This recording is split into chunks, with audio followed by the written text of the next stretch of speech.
est en train de te chicoter, c'est une bonne chose. Acclamons le Seigneur. Alléluia. Oui, frère. Tout est bon dans la présence de Dieu. Donc, ma fille qui a dirigé, soit fortifiée. Oui, c'est comme ça. Amen. Nous-mêmes, on est victimes aussi des règles que nous avons nous-mêmes imposées à un certain nombre de choses. Donc souvent on veut s'arrêter, puis le Seigneur lui-même veut faire autre chose. Alléluia. Je me souviens une année, l'Esprit m'a donné une parole. Mais je savais que la parole était pour un doyen. Il dit non, moi c'est pas par ma bouche que je vais te dire ça. Seigneur, choisis ton canal. Oh, c'est pas ma bouche qui voulait parler. Il dit, on était tous dans le salon en train de prier. Est-ce que vous savez où je me suis retrouvé? Non, dans la cuisine, les gars. Parce que je voulais résister à la voix de Dieu. Alléluia. Mais Dieu voulait parler à son peuple. Donc, bien-aimés, soyez fortifiés. Et je crois que Dieu a des grandes choses à faire avec le temple de la gloire de l'Éternel. Effectivement, le Seigneur m'a dénoncé, il est tout le temps au contrôle de la situation. Alléluia. Le thème de mon message ce matin, c'est une nouvelle dimension. Ah, dis une nouvelle dimension. Dis une nouvelle dimension pour moi. Une nouvelle dimension pour ma destinée. Une nouvelle dimension pour ma promesse. Une nouvelle dimension pour mon héritage. Alléluia. Dieu est un Dieu qui renouvelle ses bontés chaque jour ou chaque matin. Ce qu'il a fait hier, il le commande encore aujourd'hui. Il renouvelle. Il accorde encore un bonus. La preuve en est que il a condamné la création, la créature, à progresser chaque jour. Vrai ou faux? Quand un enfant naît, 3 jours, 4 jours après, est-ce qu'il n'est pas en train de se développer? Quand vous semez en terre, quelques jours, est-ce que la semence ne jette pas à sortir? Il t'a condamné à la croissance, à l'évolution, à une autre dimension. Il dit quoi à cela? Lève-toi, crie Alléluia. Alléluia. Bien-aimés, vous que Dieu utilise, vous serez en train de vivre une dimension nouvelle de votre destinée. Dans la dimension du don qui est en vous. Dieu t'a appelé à prophétiser. Dieu t'a appelé à guérir les malades par l'imposition des mains, par les prières. Et Dieu le verra encore plus. Car Dieu a une armée sur laquelle il compte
route de l'esprit.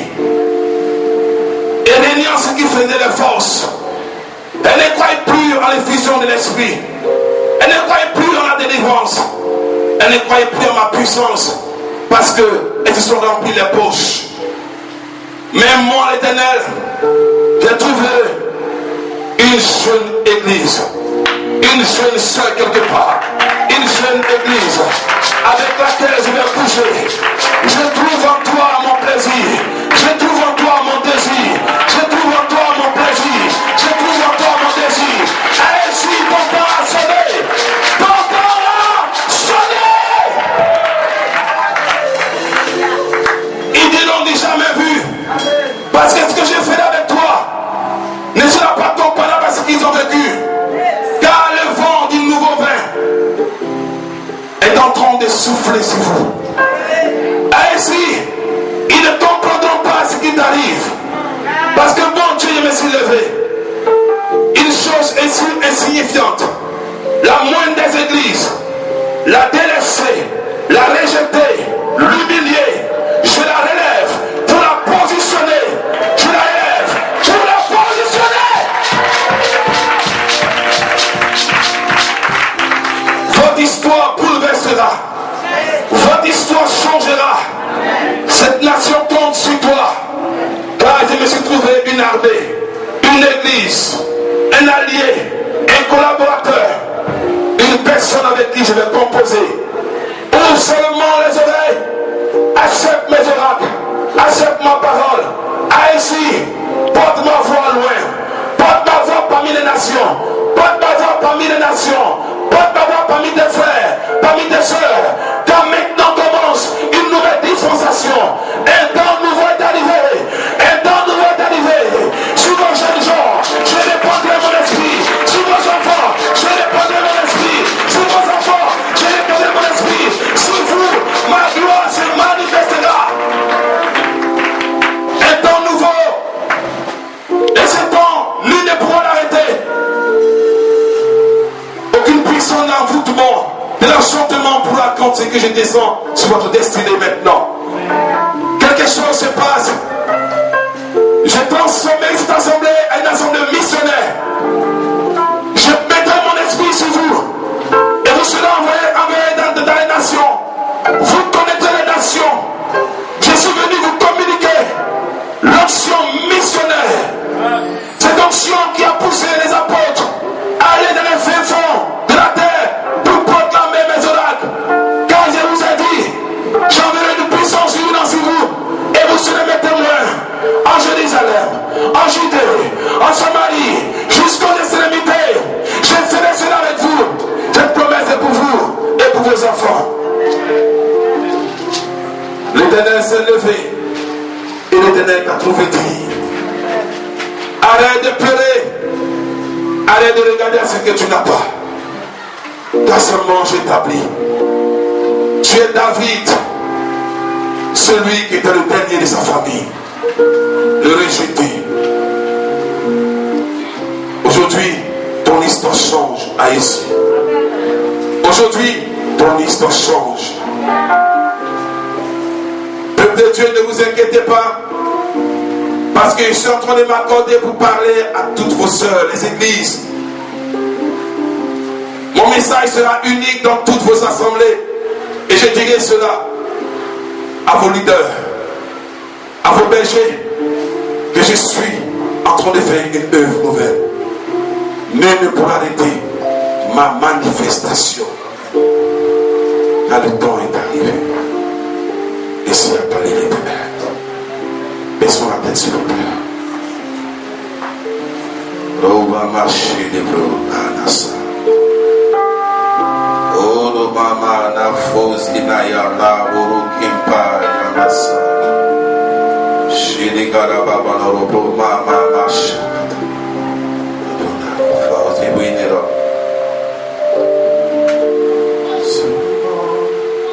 Ton esprit.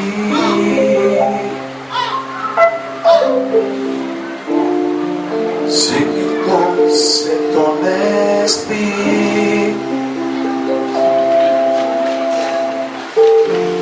Seulement ton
si vous aimez la présence de Dieu Dieu,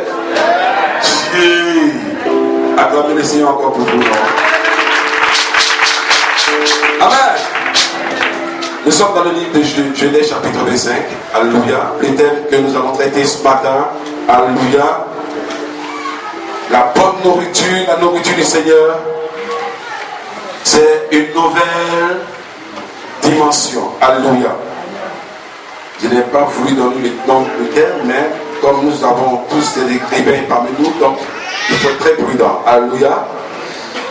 Donc une nouvelle dimension. Il a dit, Abraham prit encore une femme nommée Ketura et elle lui enfanta Zimira, Jokshan, Madan, Madian, Gisbak et Chouach. Alléluia. Mais avant cela, alléluia, il faut remarquer que dans ce texte, amen, vous voyez que Abraham s'est marié. Alléluia. Il avait perdu Sarah. Alléluia. Sarah est morte après une vieillesse heureuse. Alléluia. Auprès d'Abraham.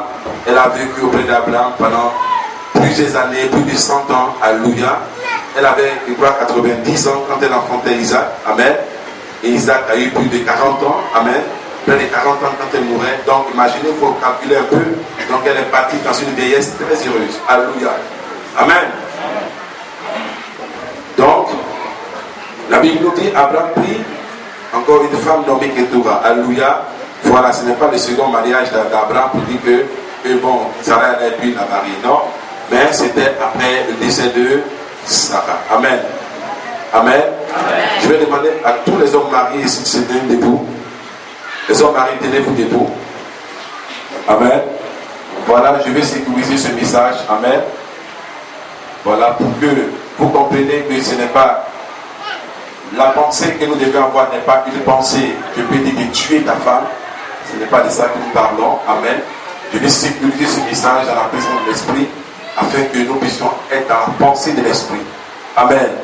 Voilà. Donc, je vais prier le Seigneur pour cela. Fermons les yeux. Père, ta parole déclare que c'est toi qui apportes la révélation et la révélation vient pour éclairer ton peuple. Je veux te prier, Seigneur, que toute pensée obscure sorte de ces salles au nom de Jésus, afin, notre Dieu, de protéger la vie, la destinée, les couples qui sont de la vie, des couples qui sont devant moi ce matin. Et je te prie, notre Dieu, que toute attaque contre les familles, contre les épouses, contre les vies, notre Dieu de couple, soit brisée, vécue au nom de Jésus. Père, les femmes, notre Dieu, et eux vivront afin de pouvoir rencontrer ta gloire au nom de Jésus. Parce que notre Père, ce message vient pour révéler une dimension de ta facette, non pas pour venir, notre Dieu, faire autre chose que ce que tu vas leur enseigner ce matin au nom de Jésus. Amen. Alléluia. Et la Bible nous dit que Abraham avait perdu Sarah, et Sarah qui était, je peux dire, au côté d'Abraham depuis sa jeunesse. Ils ont vécu, je peux dire, près de combien de 100 et quelques années. 100 et quelques années ensemble. Alléluia. Voilà, ils ont vécu ensemble pendant 100 ans. Alléluia. C'est une bénédiction. Aujourd'hui, je connais des couples qui ne vivent même pas 300 ensemble, ou même 10 ans ou 20 ans. Alléluia. Et Sarah était une femme très bénie. Amen. Mais la Bible nous dit que Abraham a perdu Sarah. Alléluia. Avec Sarah, Abraham a connu beaucoup de privilèges, beaucoup d'honneur. La Bible nous dit, même à l'âge de 60 ans, Sarah était la convoitise de tous les rois de la terre. Alléluia. Quand Abraham se déplaçait pour aller dans un pays, tellement elle était belle, tellement une onction coulait sur sa face, sur sa vie, tous les rois voulaient cette femme. Donc Abraham était obligé de dealer avec sa femme pour dire, écoute mon chéri, protège-moi parce que vraiment tellement tu es pointe, les gens disent que Dieu pour te prendre. Je crois que par 2 fois, Abraham a pris la dot même de Sarah. Alléluia.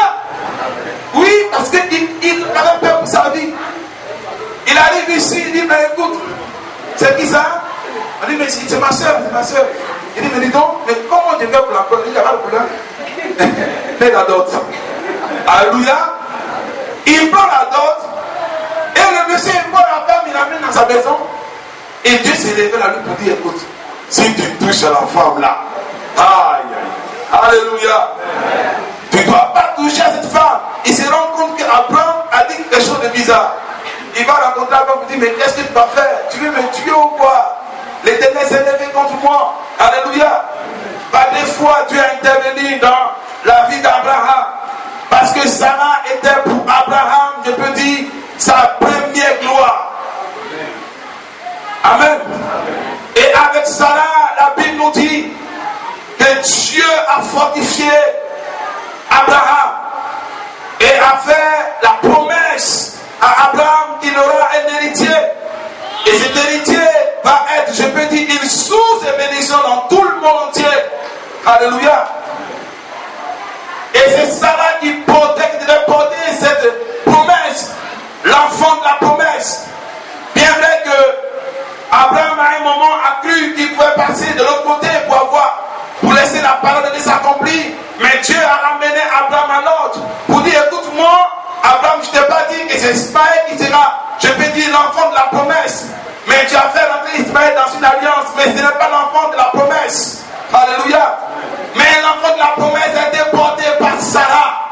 Et Sarah était pour Abraham, je peux dire, oui, la femme de sa destinée, la femme de sa gloire, la femme de la promesse. Alléluia. Car les célestes est sorti, je peux dire, le fils de la promesse. Mais la Bible nous dit, Sarah est morte. Alléluia. Sarah est morte. Lorsque Sarah est morte, c'est tellement les gens autour d'Abraham étaient qu'on a dit, écoutez, on va voir ce qui va arriver.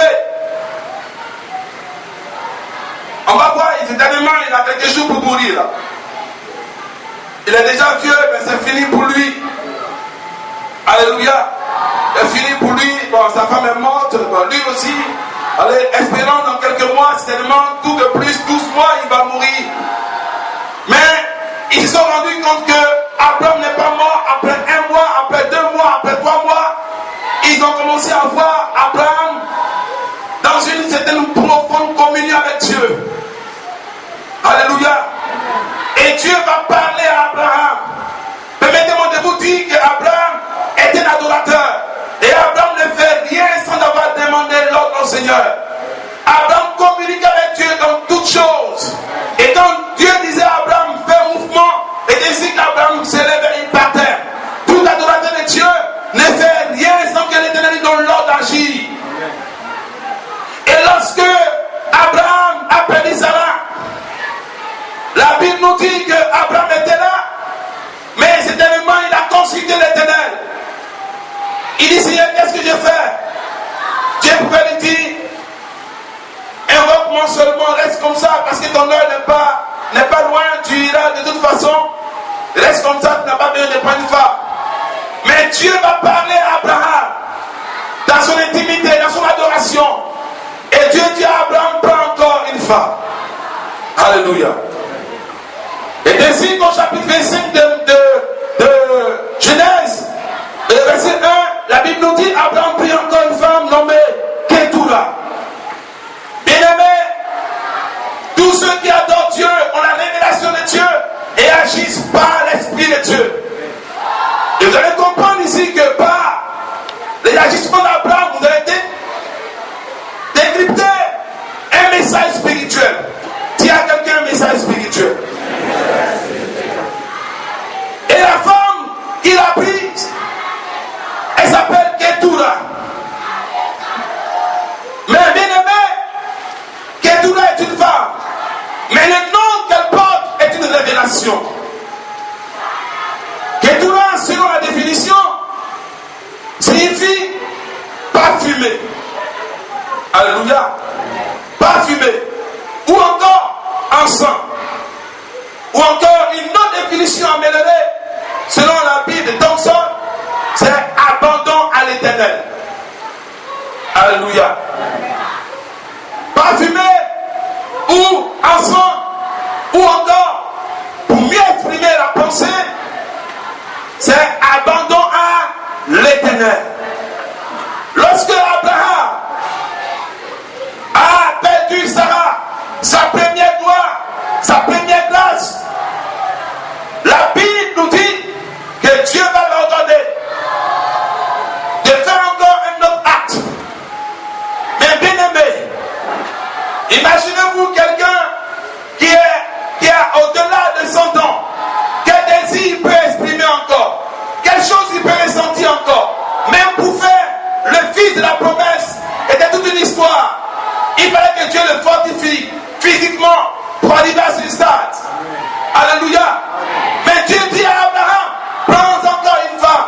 Et la femme qu'il va prendre s'appelle, je peux dire, abandon à l'Éternel. Bien-aimé, permettez-moi de vous dire que le mariage d'Abraham n'est pas avec Ketura, mais c'est avec Dieu, l'Éternel des armées. Car il a reconnu que toute chose concourt au bien de ceux qui aiment Dieu. Abraham avait reconnu qu'il avait perdu sa première gloire, mais il s'est abandonné entre les mains du Seigneur. Et celui qui s'abandonne entre les mains de Dieu, Dieu sera en train de lui donner des directives. Quand tu maries Dieu, tu marieras forcément la fécondité, la grâce, l'élévation, une nouvelle dimension. Alléluia. Et la Bible nous dit que lorsqu'il a connu Ketura, Abraham, qui ne pouvait plus enfanter, Abraham a été transformé, métamorphosé par la puissance de Dieu. La Bible nous dit que lorsqu'il a connu Ketura, elle lui enfanta un enfant qu'on appelle Simira. Dis avec moi, Simira. Donc mettez en premier point Simira. Nous allons essayer de comprendre quelque chose. Abraham, déjà vers la tombe selon les gens, vers la sortie selon les gens, va encore avoir, je veux dire, une fécondité, une virilité. Et la Bible nous dit, il a touché Ketura, il a enfanté un enfant de Simira. Et Simira signifie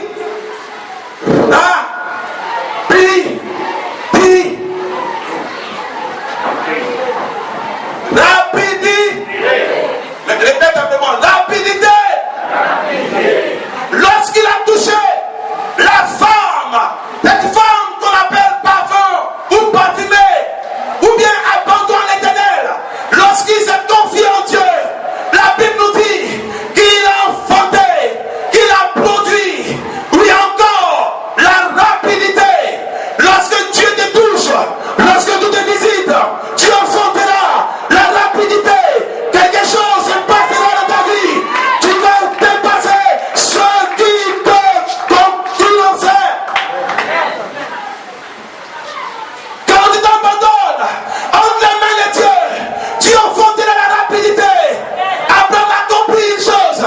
Tu as commencé à la restaurer parce qu'il s'est abandonné entre les mains de Dieu. Bien-aimé, toi qui souffres, toi qui as perdu ta première gloire, toi qui as perdu quelque chose, toi qui as perdu un héritage, laisse-moi t'annoncer ce matin, si Dieu pousse que tout là, si Dieu pousse la main de Dieu, si Dieu pousse la présence de Dieu, tu enfanteras la rapidité. Abraham a nommé cet enfant rapidité. Alléluia. Nous allons voir dans le livre de 1 Roi chapitre 18, verset 46. Quelqu'un peut m'aider à faire la lecture? 1 Roi 18, verset 46. Alléluia.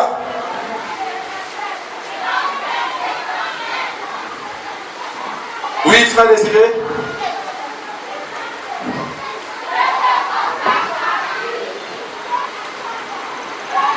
1 Roi 18, verset 46. 1 Roi 18, verset 46. Oui. Il est écrit. Et la main de l'Éternel fut sur Élie. Et la main de l'Éternel fut sur Élie. qui se saignit les reins et courut devant Achab jusqu'à l'entrée de Jizréel. Alléluia.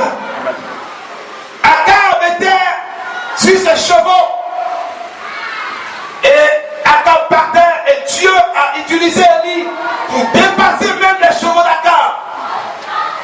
Le mystère de la rapidité appartient à l'Éternel. C'est tellement les gens ont déjà pris leur envol. Et tellement les gens avec qui tu as commencé à travailler ont construit une maison où on est compte en banque, où on est bien et toi tu n'as rien. C'est tellement quelque chose. Oui, t'as mis en état et tu as été bloqué dans tes finances, dans tes études. Mais laisse-moi t'annoncer ce matin que lorsque tu épouses l'Éternel, lorsque tu t'abandonnes les mains du Seigneur, tu vas enfanter la rapidité. Comme Élie a couru devant les chevaux d'Akab et même est dépassé. Tu dis pas amen, tu n'es pas béni. Alléluia. Bien-aimé, Élie était serviteur de Dieu. Quelqu'un qui était à la somme de Dieu, au service de Dieu. Mais la Bible nous dit qu'il a couru devant les chevaux d'Akab. Même Michel Bott ne peut le faire. Alléluia. L'onction est tombée sur Élie. Plus rapide que le vent, plus rapide que les chevaux. Bien-aimé, tu seras plus rapide que ceux qui t'ont dévancé. Tu dis pas amen, d'accord, je peux. Ah bon?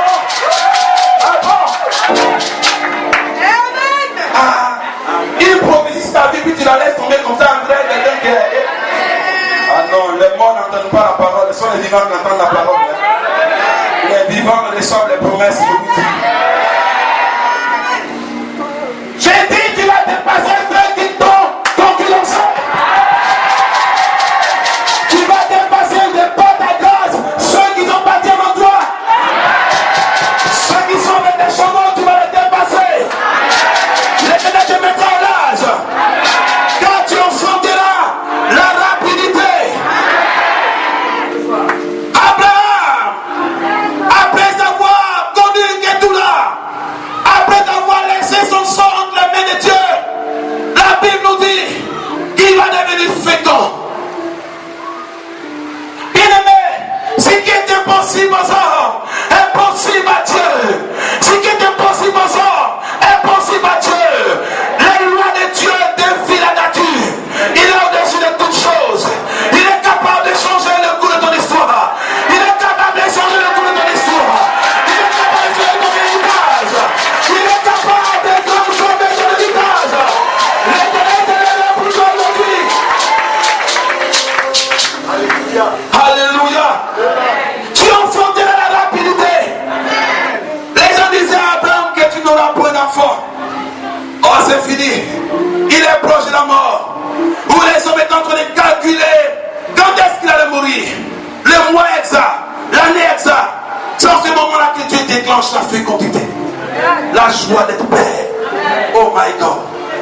Parce qu'il s'est abandonné entre les mains du Seigneur. Une tragédie peut arriver. Une situation peut arriver. Notre patriarche Abraham l'a connu. La femme de sa gloire. La femme de la promesse. La femme avec qui il a connu toutes ces choses. L'a lâché.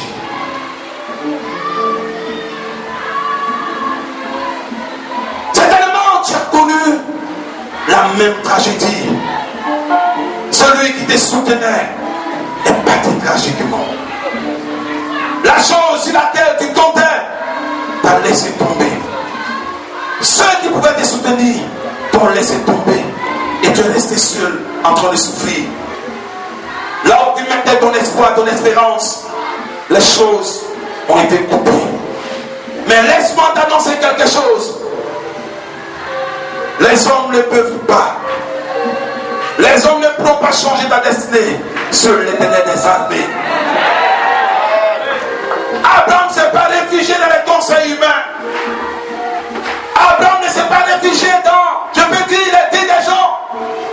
Parce que l'homme ne voit seulement que la tragédie.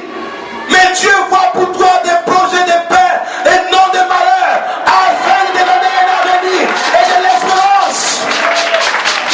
Tous les gens voyaient les projets de malheur pour Abraham pour dire, sa femme est partie, lui il va mourir aussi. Mais ils ont commencé à sujet. Dieu changera la vie à ton sujet.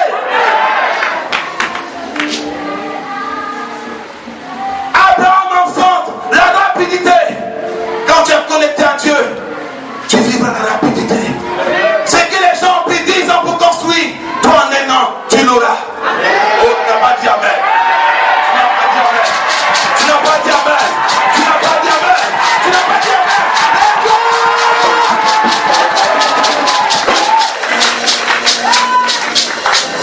Ils ont battu une fortune en des années. Alléluia. Ils ont fait des programmes en des années.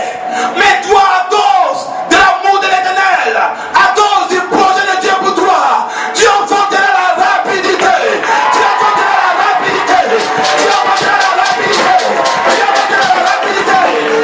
Dans ta maison, tu enfanteras la rapidité. Dans ton foyer, tu enfanteras la rapidité. Dans les affaires, tu enfanteras la rapidité. Tous les gens prient 20 ans pour être, je peux dire, élevés. Toi, tu prendras seulement le seul que un mois pour être élevé. Ah bon, ça commence à venir. Ça commence à venir. Ça commence à venir. Ça commence à venir.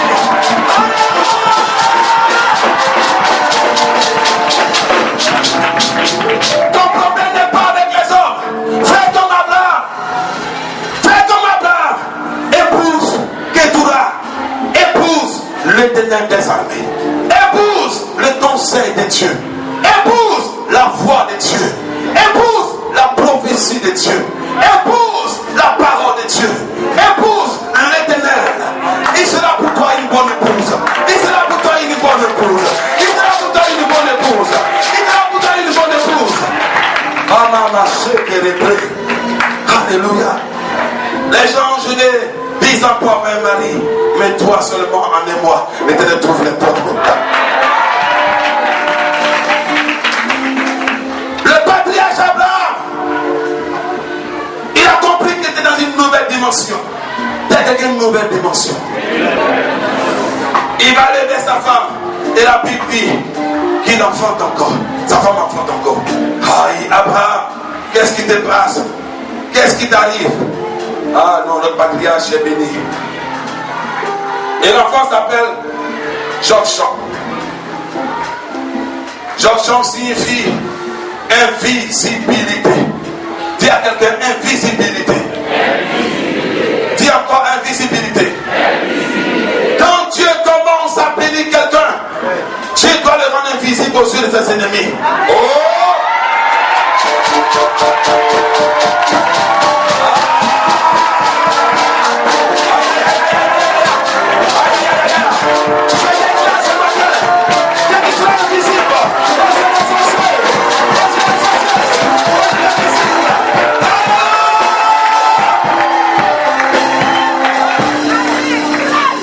Abraham savait qu'il avait besoin de la protection de Dieu. Invisibilité. Dis encore invisibilité. Dans le livre de 2 Rois chapitre 6, verset 15 à 18, la Bible nous dit qu'une armée s'est levée contre Israël. Et le prophète Élisée était avec son fils spirituel. Il dit, Seigneur, frappe-les d'aveuglement. Et Dieu a frappé cette armée d'aveuglement.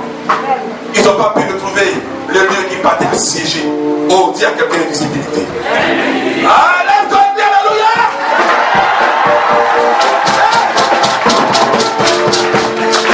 Dieu protégera ta bénédiction. Il protégera ta grâce. Il protégera ton foyer. Il protégera ton travail. Il protégera ta vie.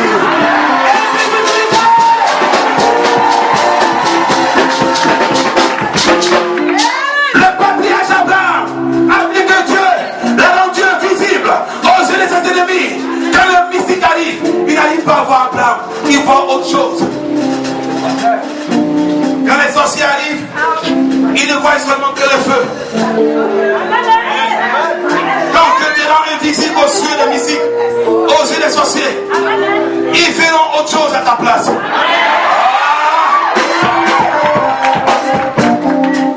Alléluia. Abraham savait qu'il y avait des complots spirituels dans sa destinée. Mais lorsque Dieu l'a permis de naître encore cet enfant, il dit, Père, je vois que tu m'a rendu invisible. Invisible. Autrefois, les gens ne cherchaient à me tuer. Maintenant, je vis en paix. L'esprit de l'invisibilité du Seigneur est sur toi maintenant. Est sur toi maintenant.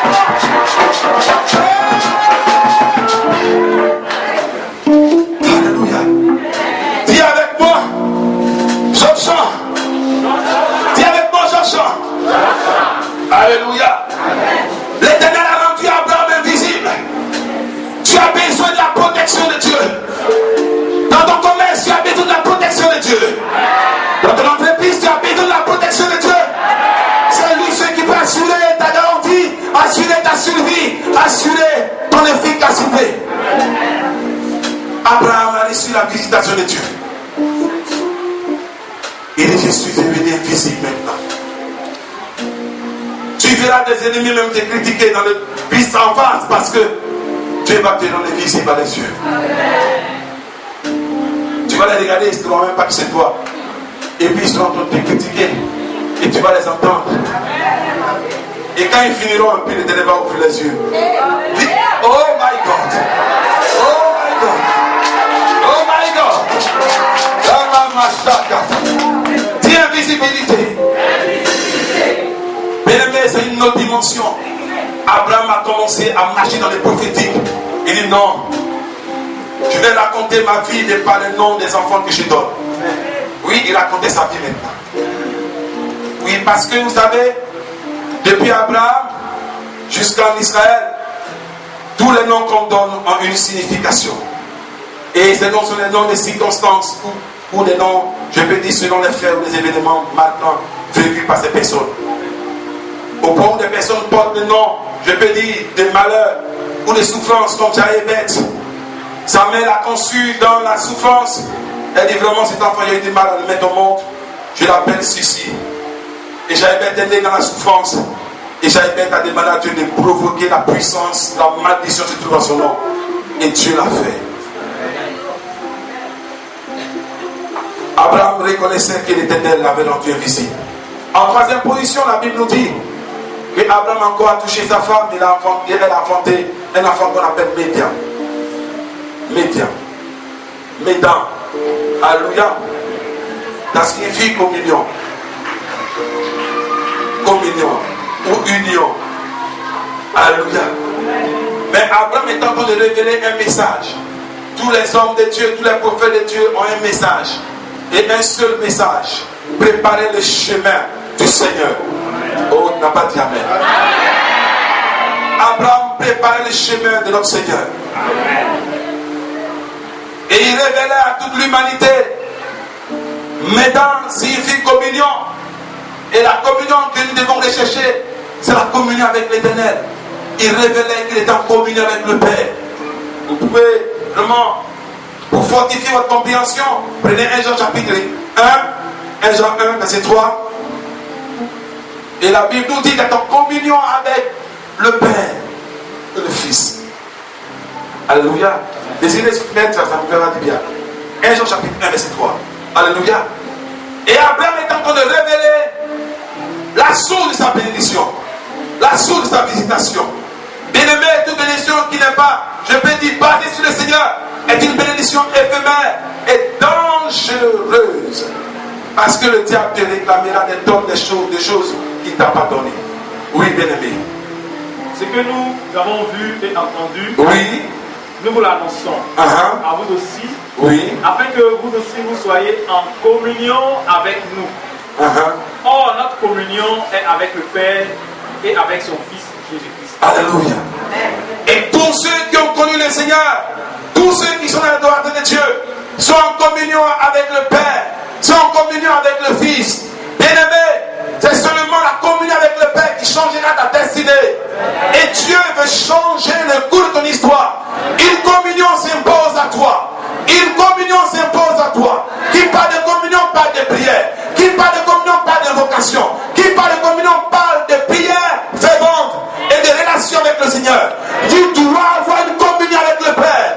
Et c'est le Père qui décidera pour toi ce qui deviendra demain ta vie.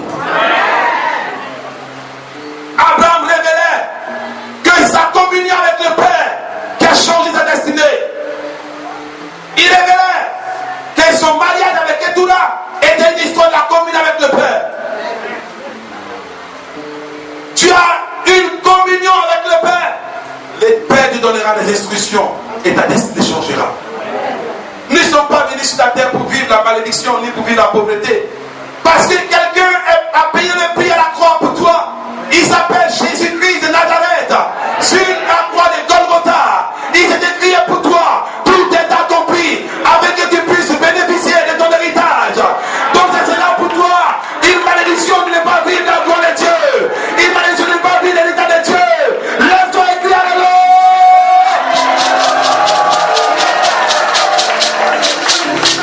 Alléluia. Bien-aimé. Et Abraham continue encore. Et il fait encore un enfant. Nous sommes au quel enfant? Quatrième enfant. L'enfant s'appelle comment? Madian. Madian également signifie communion, union. Alléluia.